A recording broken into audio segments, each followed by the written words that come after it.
bagi pilihan. Ardi'i, susukanlah anak kamu itu wahai hambaku. Tapi fa'in khifti, jika kamu masih ada rasa takut, campak aja lah sungai, hanyutkan. Kan ada dua pilihan.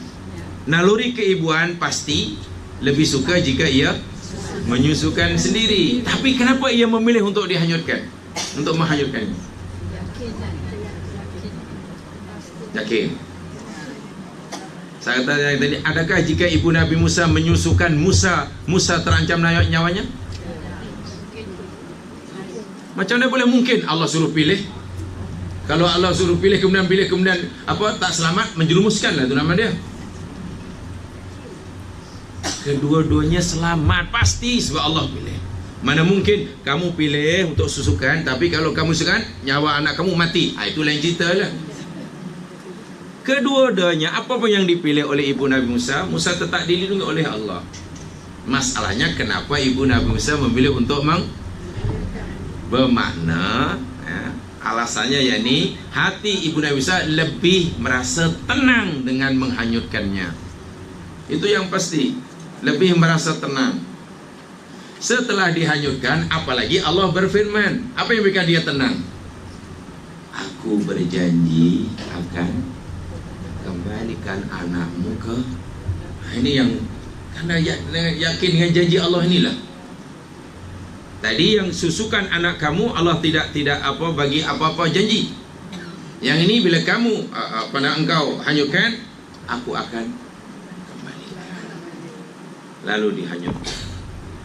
Agak-agak berapa lama jangka masa antara ibu Musa menghanyutkan Musa dengan diizin oleh Allah dikembalikan semula dan juga sini. Allah berjanji ni nak kembali agak-agak berapa tahun? 6 tahun? 6 bulan? Saat Nabi Musa jemaah sekalian tidak mau disukai oleh siapa saja. Dia haus tapi tidak mau minum apa saja oleh siapa saja. Agaknya berapa lama baby tahan tak minum? Ini contoh Allah berjanji, dan bila orang hamba itu yakin, Allah akan tunaikan dalam jangka masa yang singkat saja, yang sekejap saja. Nah ini Rum dalam beberapa tahun, lebih panjang sikit. Betul? Nabi Yusuf berapa tahun menunggu janji Allah? Lebih kurang 40 tahun. Nabi Ibrahim berapa lama menunggu kemakbulan doanya? Dan Allah berjanji nak kabulkan. Nabi Ibrahim sudah wafat, sudah lama meninggal, doanya belum dikabulkan. Setelah sekian ribu tahun baru dikabulkan. Artinya apa? Bila Allah berjanji pasti akan ditepati. Tentang bila masanya, jangan kita yang bagi deadline. Ada yang disegerakan, ada yang makan masa lagi, tapi ingat, bagi Allah tidak ada istilah lama atau sekejap. Tidak ada artinya bagi Allah 1.000.000 tahun, 1 bilion tahun ataupun 1 jam. Dalam pada Allah, dalam ilmu Allah sama sahaja. Karena waktu itu sendiri Allah yang menciptakannya. Ingat, Allah tidak dipengaruhi oleh waktu yang jadi ciptaannya. Kita aja yang rasa kalau 1 hari kejap, 1 minggu okey sikit. Kalau 1 tahun ya masih boleh tahan. Tapi kalau 50 tahun, kalau 50 ya Allah, kalau kau nak kabulkan juga, tapi kalau 50 tahun tak payah. Tak payah 5 tahun, lambat sangat. Allah kata, ya aku janjikan ini, tapi bukan aku berikan sekarang, aku berikan di hari kiamat, hari akhirat. Yang itu leceh sikit lah, lama sangat. Jadi cara Allah mengajar kita, meyakinkan kita bahwa Allah tidak ingkar janji, kita suruh melihat apa yang Allah pernah janjikan. Ada yang Allah tunaikan dalam jangka masa hanya beberapa hari, hanya beberapa bulan, hanya beberapa tahun, hanya beberapa dekad, ada beberapa abad, kan? Dan ada yang mungkin bawa sekian juta tahun. Sebab dalam Al-Quran ada sanurihim ayatina, itu ada makan masa jutaan tahun. Dan ada yang Allah tidak tunaikan di sini janjinya, tapi di di akhirat. Tujuannya apa? Allah bagi contoh sebenarnya supaya kita yakin bahawa Allah bila berjanji tidak ada yang melainkan ditepatinya. Ya, contohnya ayat ini. Ya, contohnya ayat ini. Ni apa namanya? Daripada segi sababun nuzulnya.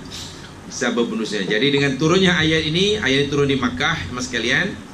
Jadi gembiralah Nabi Muhammad SAW,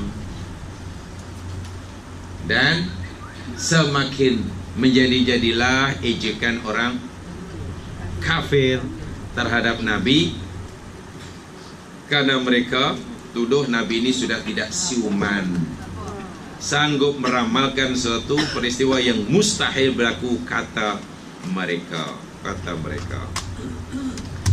Baik, jamaah sekalian, ini yang ketiga.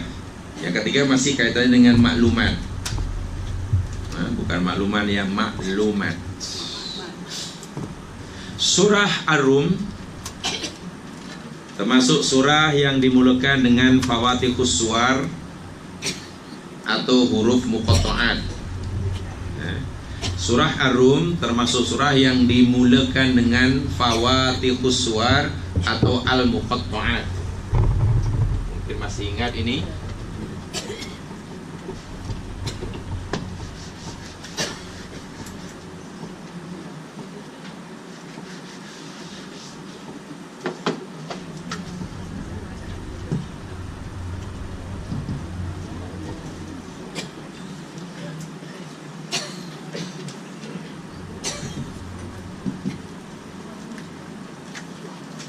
Surah Ar-Rum termasuk surah yang dimulakan dengan fawatihus suwar atau al-muqatta'at, yakni huruf-huruf potong, alif lam mim, nun, yasin, toha, alif lam ra, kaf ha ya ain sad. Itu namanya fawatihus suwar atau al-muqatta'at. Di dalam Al-Quran ini pula fawatihus suwar atau surah-surah yang dimulakan dengan al-muqatta'atus suwar ini secara umum terbagi menjadi dua. Yang pertama yakni berkaitan dengan keajaiban atau keistimewaan Al-Quran. Ini bagian pertama. Yang pertama berkaitan dengan keajaiban atau keistimewaan Al-Quran, yakni mana-mana surah yang bermula dengan fawatihus suwar yang ayat selepasnya diikuti dengan ayat yang berkaitan dengan Al-Quran. Contoh surah Al-Baqarah, alif lam mim, selepasnya dzalikal kitab, Al-Quran. Yasin wal Qur'anil hakim, umpamanya. Qaf, selepasnya entah wal Qur'anil majid, umpamanya. Wal Qur'an. Jadi ada fawatihus suwar yang ayat selepasnya cerita Quran.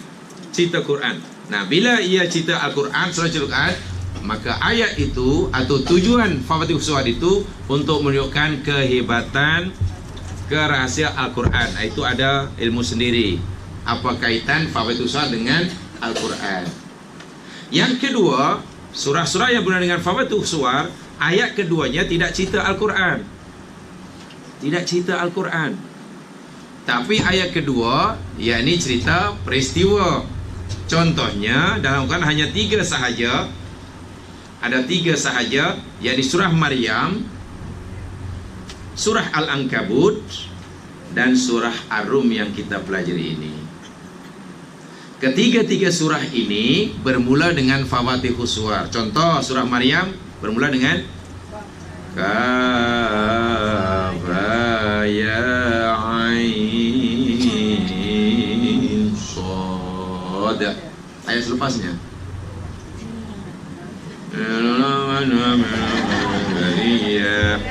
Dzikru rahmati rabbika abdahu Zakaria. Kan tidak cerita Al-Quran, cerita tentang kisah, betul? Surah Al-Ankabut yang baru saja kita selesaikan tafsirnya.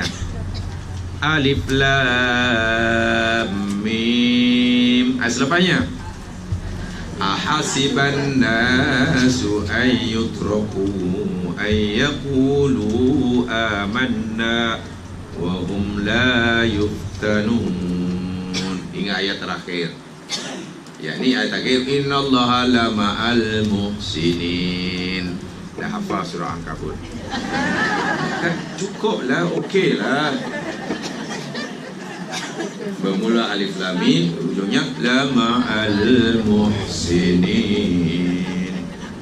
Ayat selepasnya, lepas Alif Lam Mim tak cerita Al-Quran, cerita ahasiban nasu, adakah manusia fikir, menyangka bahawa mereka dibiarkan begitu sahaja selepas mengakui akan keesaan Allah.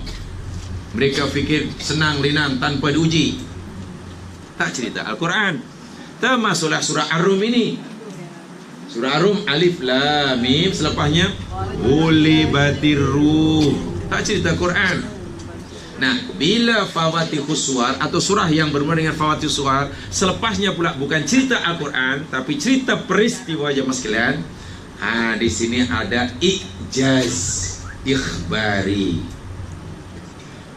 Di sini Allah hendak menceritakan tentang ijaz ikhbari, yakni kemukjizatan Al-Quran yang berkaitan dengan pemberitaan atau pemberitahuan peristiwa-peristiwa yang belum berlaku, yang dahsyat dan akan berlaku sebagaimana yang diberitakan. Peristiwa itu belum berlaku,